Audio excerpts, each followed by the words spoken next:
batiman sa mga nang labing katuigan, giugmad o gipanalipdan.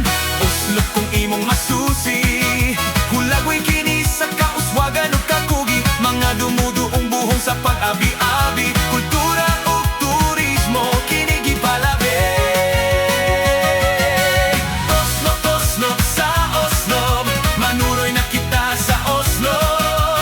Oslo, Oslo, sa Oslo, kultura o turismo gisaulog, panggaon palambuon, matahong nga talan-awon.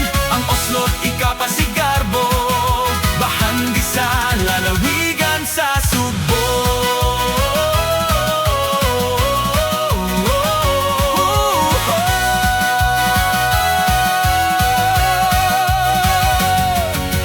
Virgen de la Inmaculada Concepcion, pagadaygon ka o pagasimbahon, nagauban ka namo sa kanunay, salamat sa imong pagsapnay.